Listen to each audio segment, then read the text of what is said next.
Welcome to Annapolis Mosaics. Our program spotlights people in our community who are involved in activities designed to promote good human relations. I am Michael Keller, the chair of the Annapolis Human Relations Commission and your host. The commission is a city board that seeks to promote equal opportunity and to eliminate discrimination. My guests today are Bob and Catherine Rood of the Rood Ranch Animal Rescue. Bob and Catherine, welcome to Annapolis Mosaics. Hi, thanks so much for having us today. Thank you. So, what is the mission of Rood Ranch Animal Rescue? Rood Ranch is a nonprofit, no-kill, cageless animal sanctuary, and we are dedicated to the rescue and care of homeless animals in the Maryland and Washington, D.C. area. We try to find permanent, loving homes for any animal under our care.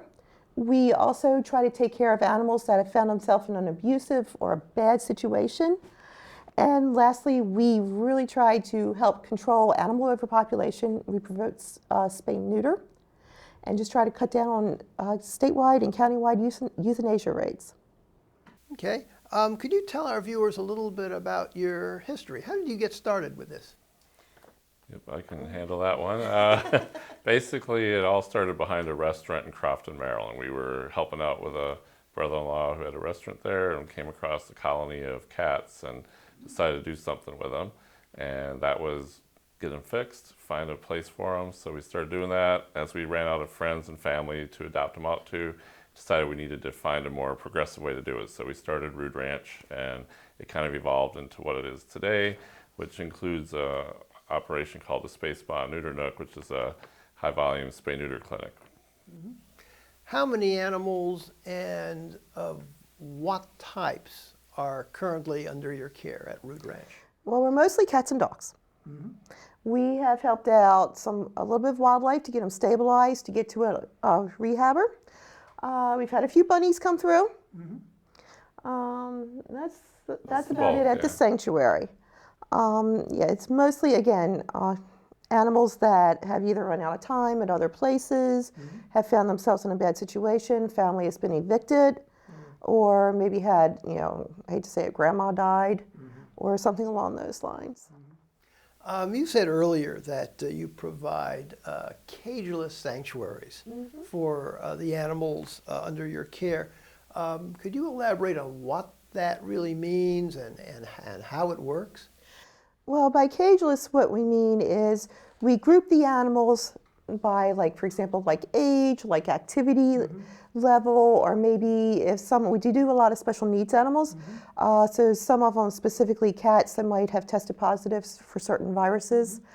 We group them together, and we typically put them in a room in a room area. It's usually at least 10 by 10. 15 by 15.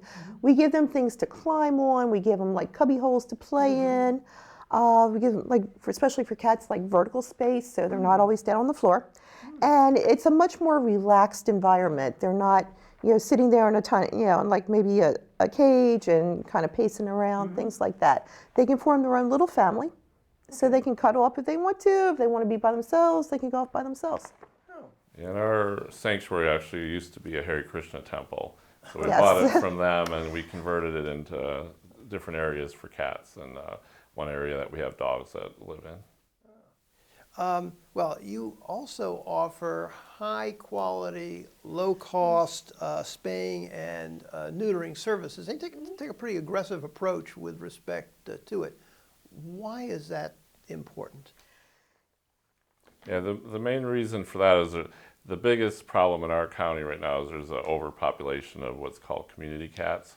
And we started the clinic to try to address that. And there's any estimates of anywhere from 100 to 200,000 that live out in the streets. The different areas some areas have more, like Glen Burnie, Brooklyn Park. So our clinic is designed to get mass volumes of animals in. We do up to 100 a day, get them fixed, get them a rabies vaccine. We tip the edge of their ear to indicate that they've been fixed and rabies vaccinated. And then they go back into their area We work with other rescue groups trying to place kittens if they're friendly, put them in homes, or friendly cats, find homes for them. But you know, the spay neuter is the way to get the population under control. It reduces the number of animals going into the traditional shelters and animal control. And recently, our animal control director and vet said that last year was the first year they didn't have to euthanize any animals for lack of cage space. So yeah, and I did also point out, yeah, I mean the clinic's open to anyone who needs to get an animal fix. It's not restricted in terms of like where you live or income level, anything like that. It just, again, that's the goal, is just to keep unwanted animals from being born. And you're seeking legislation on this, are you not? Yeah, we're actually, the timing is really good. Councilman Grasso is going to be introducing a bill on Monday to change our antiquated county code that currently only allows one option for cats that live outside, is to be trapped and brought in to be euthanized. We're trying to add an option where people who don't want that option, they can actually, you know, put them through a program like ours where they get fixed, ear-tipped, rabies vaccinated, and returned to where they currently live. And a lot of them already have people that feed them. The ability, once this code goes into place, is animal control now can participate because it's officially legal. I mean, right now the only option is to euthanize them because they're not allowed out there. But if we can change the code and bring people who currently kind of stay in the shadows and feed the cats but don't get them fixed, it's the big thing. Get them so they can come out in the open and fix them instead of letting them free breed. And these programs work really well. We did a pilot for the county last year in Hillsmere Shores, and it was very successful. The community had been having a problem for about 20 years, and we went in and within a month had all the animals fixed. We removed about half of them that were able to go up to adoption, like through the Annapolis SPCA and a group called Sunshine Cats and Cats R Us. They all participated in helping. So they went from having a problem to a year later we followed up and they're still thrilled, no problems with the animals. Oh, great. How long do animals typically stay at Rood Ranch? Well, it's several things. Again, our special needs animals, some of them are just, they're not adoptable. So they can stay there for their life. But again, we're cageless, so they spend their time with their family and they're pretty much happy. I've had people come in to adopt and it's like, I can't take an animal, it's too content here. Yeah. So, but yeah, anywhere from, you know, we've had some have only been there, you know, everyone goes through a quarantine, so it's going to be at least 2 weeks. So we've had some have already been there maybe 2-3 weeks, up to a couple of years. And so that's pretty much determined on the basis of whether or not the animal is adopted or not. Is that it? Or Yep, that's it. Yeah, we do a lot of special needs. We take in geriatric ones that may be in kidney failure or have other medical issues, and not what most people are willing to take on. But like earlier this year, we had 3 13-year-olds adopted in the same weekend. So there's people out there. So they're all available. We just talk to people to make sure they're willing to commit to the care and willing to deal with the fact that they have probably a shorter life expectancy if they're already 15 years old. Okay, so you do allow the animals to be adopted. Yeah. What's the process that you use for doing that, and what are the requirements that you have for potential owners of the animals that are under your care? So, well, obviously, they got to come and fall in love with someone, first off. Yeah, and like all places, we do have an application process. And what we want to do is to ensure that the particular cat or dog, rabbit, whatever, is the best fit for that person and their lifestyle. Okay. For example, if we have a cranky old cat that just wants to sit maybe in someone's lap, that's not going to be a good fit for someone with maybe 2-year-old twin toddlers, things like that. So we want to make sure it's a good fit. Likewise, if someone lives in a 300 square foot tiny house, probably a Great Dane is not going to be a good fit for them. So, you know, we try to kind of, you know, use a little bit of, okay, let's just make sure this is going to work. Because again, we want the family that's adopting to be happy, and we want the animal to be happy and well cared for. And sometimes you can just tell it's not, yeah. Otherwise, we work with the people, but yeah, we want to make sure that the person has the ability to actually financially care for an animal. Right. Because again, this is a living thing. It could have a health problem down the road, and we want to make sure people can care for it. Likewise, make sure they have the time to give to the animal. If you're adopting a puppy, you're going to have to be able to train it and work with it, and there's always housebreaking, things like that. Right. Yeah, you're dealing with animals that are, in the cases of dogs and cats, or even bunnies, which you mentioned, they're all social creatures. Yes. And dogs tend to be much more interested in having attention, but at the same time, even though cats, with their reputation for being aloof, or rabbits who have the long history of knowing that that humans have sometimes wanted to eat them, are more nervous. But nonetheless, despite the personality of the animal, they're all social creatures, and you can't, for example, treat them as though they were a goldfish or a hermit crab. Exactly. And you have to be able to know that you've got to spend quality time with this sentient being that's come into your home. Yeah, and some of them, if you don't, they will let you know. Dogs have certain ways. Cats, have their ways. They will demand attention at times. So if you don't give it to them, sometimes you pay for it in other ways. Yep. For example, we had, and he was a permanent resident, was a border collie. He came to us because he would have been a great jogging partner for someone, but as you can tell, it wasn't us. But yeah, he came to us because he kept escaping from the family where he was. He figured out how to climb their chain link fence. And this dog, if we did not give him a job, he found a job. And it wasn't always a job we wanted him to do. He dug up plants.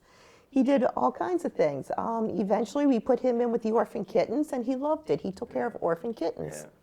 So it's things like that. So yeah. Yeah, they're sort of like people. You have to figure out their personalities. They do have their own individual traits and styles, and so you have to figure that out. And it seems to me that Root Ranch has got a perfect ability to do that because you give so much personal attention to the animals in terms of figuring out who can be a short stay person or a short stay animal, and then those who would have something that would be a longer stay or even a permanent resident stay. And one of the things that helps with them staying happy, we have a lot of volunteers that come and visit, and they give them attention, some treats, playtime, so get interaction and the attention they want, because the two of us generally don't have time to spend with each of the animals, but the other people can, and they report back to us if so-and-so is looking a little off today. They're just like us humans. This time of year they get colds, and so you want to watch for things like that pop up, and the volunteers are a huge help with that. Root Ranch has a book, don't you? Yes. Could you tell us about that? The book is, we can hold it up. It came out of a small appearance we did on CNN, and people said, you got to write a book talking about what all you've done. It has some of the things, if you're going to start your own rescue, not to do. Has some handy household hints, like, for example, what to do when a cat pries open a floor grate and crawls into your heating system and your ductwork. There was a couple of adventures we had with unconscious emus in it and getting them out of the back of a Camaro. Things like that. It's more of an upbeat kind of the history of Root Ranch. It's the perfect gift if you're looking for someone that loves cats. But it's more about the animals we've met along the way. I guess you call it some of the adventures we've had. We actually were deployed 3 times out of Hurricane Katrina, and some of the things that our experiences in Hurricane Katrina and some of the things, and what happens when you decide to open up an animal shelter. Well, we're going to take a break now, but when we return, I will be speaking with Bob and Catherine Rood about the stories that they have about individual animals who have been under their care.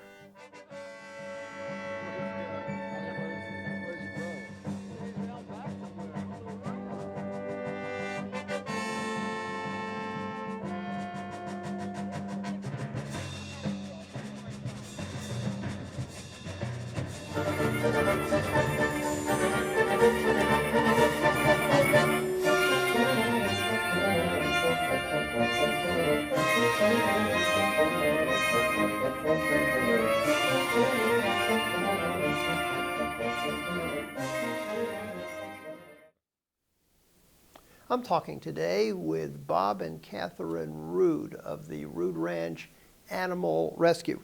Bob and Catherine, you must have many stories about some of the animals under your care that have been especially meaningful to you. I'm sure that our viewers would be interested in hearing them. Could you share some of those stories and identify what animals have really touched your lives? Okay, well, this one is the infamous Tommy Tomcat. He actually, we lost him at the age of 21 a couple of months ago. And this guy, he actually came to a point where he got into so much trouble, we gave him his own Facebook page. He dished snark on a daily basis, and he came from, oops, you got it. He came originally from Andrews Air Force Base.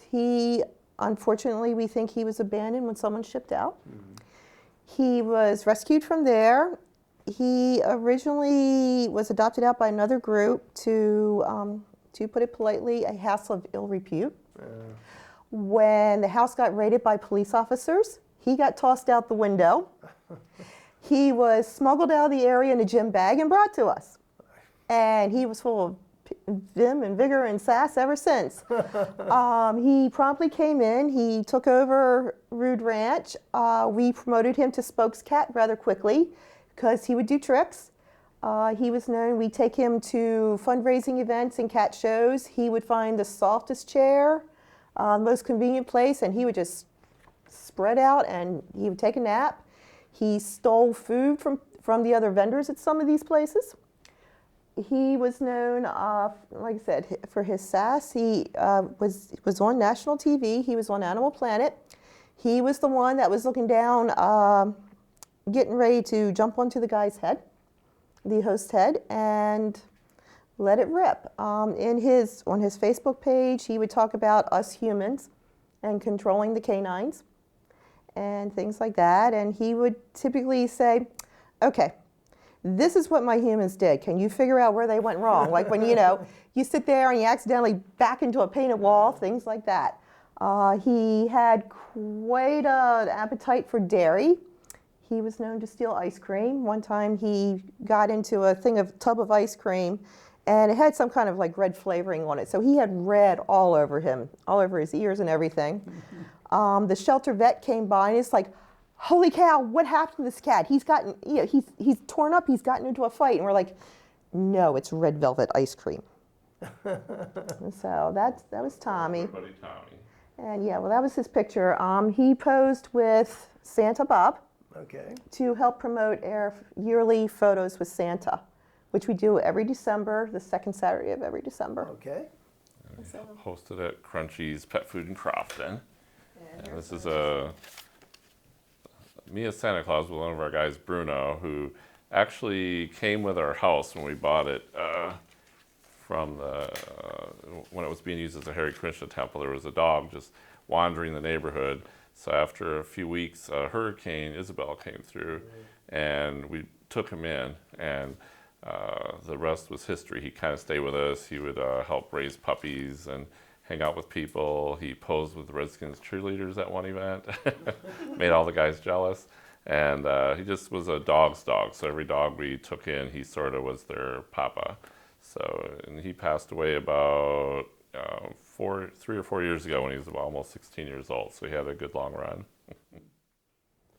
Other animals you'd like to feature? I'm sure you've got lots of stories. Here we go. Talk about my girl Cuddles. This is one of our most recent ones to come in. This is Cuddles. Cuddles actually came to us from a group called Tip Me Frederick. They are one of the ones that utilize our spay-neuter clinic. They bring us 60 to 80 animals every month. Most of these are barn cats. Some of them do belong to, I'll say like, lower income senior citizens, things like that. They have a program. Again, we provide the spay-neuter and like rabies for them. And they take them back to help cut down on the overpopulation in Frederick. Cuddles came to us. She came from a barn. She barely weighed 2 pounds. We thought this was a really sick little kitten. Well, it turns out she only weighed 2 pounds, but she was a year old. She had a liver basically a birth defect that affected her liver that stunted her growth. Unfortunately, we worked on her. We were worried she was not going to do very well. The people that she came from, they had already named her Cuddles because all along she didn't grow like the other kittens. She didn't play like other kittens. All she wanted to do was cuddle. And the reason why was because of this birth defect. Anyway, well, so we're like, you know, she's going to have a rough time of it. The family, actually, they loved her, but they said, you know, she's going to be a barn cat. We are not going to be able to make sure she's going to survive. So she came to Rude Ranch. She promptly sucked up to Bob, the executive director, and she's now plotting world domination. She, again, she's up to 3 pounds. She also, it turns out, has a heart defect. So she plays for a little bit, but she has to rest. But again, as you can tell from this, she is working on taking over. Every now and then we find secret coded, you know, little notes in catnip all around. No, I'm just kidding. But yeah, I mean, she's doing well. She gets along with the other cats. She totally rules the dogs. So yeah, and again, she's kind of one of the special needs ones that we take care of.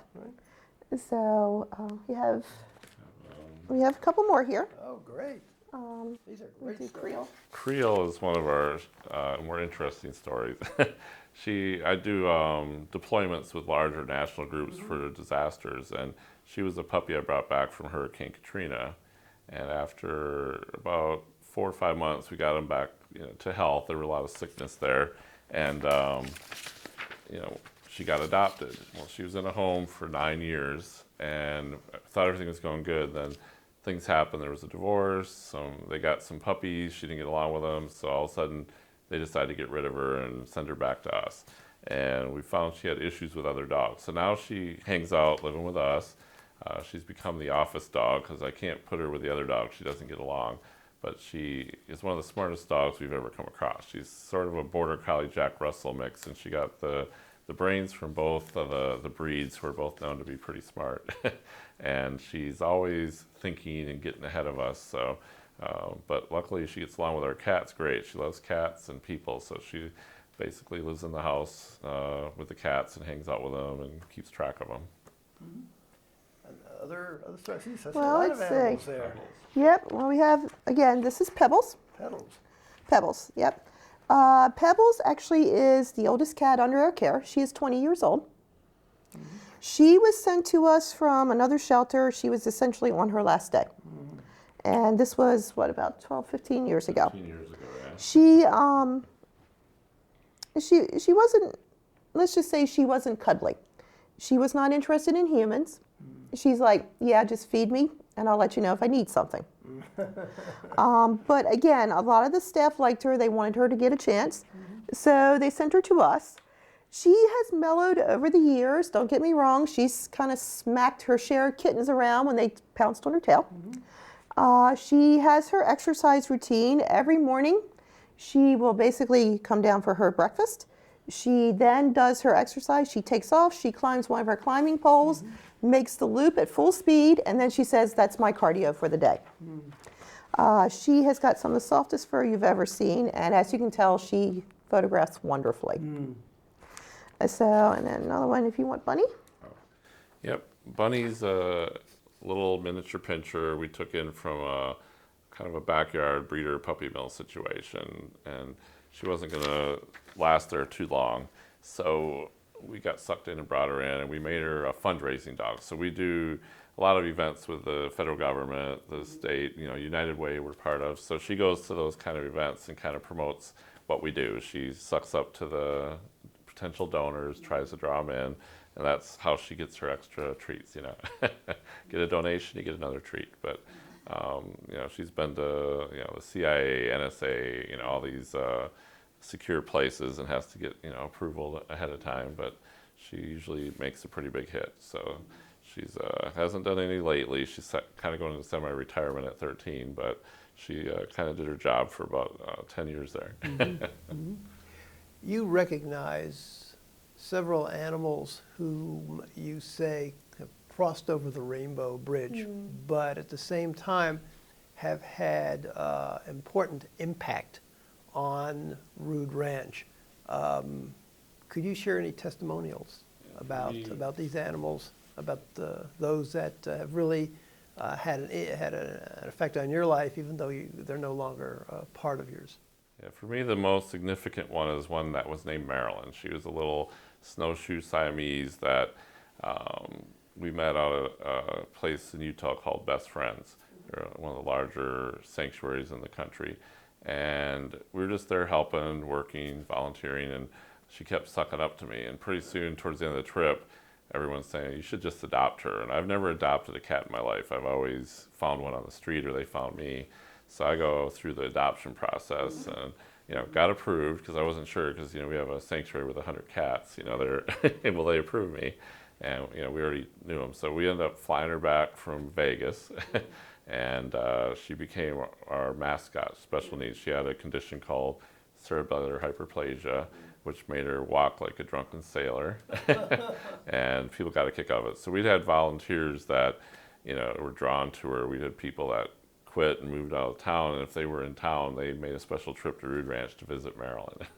So unfortunately, about 2 months ago, she succumbed to kidney failure and passed away at just a little bit shy of 17 years old. But she had a good run, and a lot of people remembered her. We even had a past volunteer whose husband had passed away that loved Marilyn, and we got a note from her. Now Phil and Marilyn can be together again. So bittersweet things. Yeah. Any other examples? I mean, one other one, actually, it's the kitty. It's on our book. This was the pipsqueak, and she was one that shouldn't have survived. She was born about a week premature, and she was the only one that fought to survive and made it of her whole litter. She barely had any. She was so small. She weighed, what, 1.5 ounces? Yeah, she was tiny, tiny. They did not even have any fur on them. They were so small. So she battled through. We had to do special feedings with her. She survived, was it Hurricane Isabel? Yeah, and whatnot. But she was the fighter. And she was the one, it's like, these animals are not giving up. Why should we? Right. So yeah, and unfortunately we lost her at 14 for probably because of being premature. She had some intestinal issues. But yeah, again, she's one of the ones that show that the animals don't realize they have a problem. Likewise, Maryland, they don't realize they have a problem. They just kind of keep going with it. And yeah, we've learned things like that from them. Yep, we have animals who, vets will examine them. We have one now that was returned named Wolfie, who he hasn't passed away, but he was given 6 weeks to live with a major cancer issue. So we started some treatments. 2 years later, he's still playing, having fun. So we expect any day it might happen, but he doesn't know he has a problem, so he's just enjoying life. Okay. Does the Rood Ranch Animal Rescue make use of volunteers? Absolutely. It's a lot of what helps us to get done what we get done. In terms of volunteers, we always can use people to, hate to say it, help scoop and clean up after them, because I'm sorry, we have 80 animals. There's always someone making a mess somewhere. Yeah. Yes, absolutely. We do need people, especially during the week, because most people are working. But to help clean up, to come visit these guys, to help keep them company. Likewise, at our clinic, we do need people to help answer phones, just to help give people information. A lot of people call, they're a little bit nervous, a little bit scared, or they're like, I know I need to do this, but I don't know what to do. And we also need a couple people to help even, what should I say, prep for the next day's surgery, to help scrub the instruments, help make sure that our surgical instruments are sterilized, and things like that.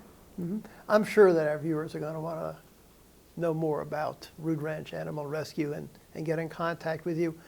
What's the best way to reach you? Our website is www.roodranch.org. That's one word, roodranch.org. Okay. Or it's spaceba.org. Okay. They can, that'll give them most of our information. Likewise, we're on Facebook. It's Rood Ranch Animal Rescue or Space Spa and Neuter Nook on Facebook. Again, Tommy, even though he's moved on, several other cats have taken over his Facebook, and that's Tommy Tomcat. Likewise, Bunny, the min pin we were talking about, she also has a Facebook page. It's under Caesar Rude. And then otherwise, they can always email us at info@ruderanch.org or info@spaceba.org. Thank you for viewing our program today, and please join us again on Annapolis Mosaics. If you would like more information about the Annapolis Human Relations Commission, jot down the information on your screen. You can reach us at 410-263-7998 or by email at hrcommission@annapolis.gov, or check out our page at the City of Annapolis website. Go to www.annapolis.gov, click on the city government icon, then Boards and Commissions, and scroll down to the Human Relations Commission page. And always remember the words of Dr. Martin Luther King Jr., who said, "We have flown the air like birds and swum the seas like fishes, but have yet to learn the simple act of walking the earth as brothers and sisters." Thank you. Thank you. Thank you so much.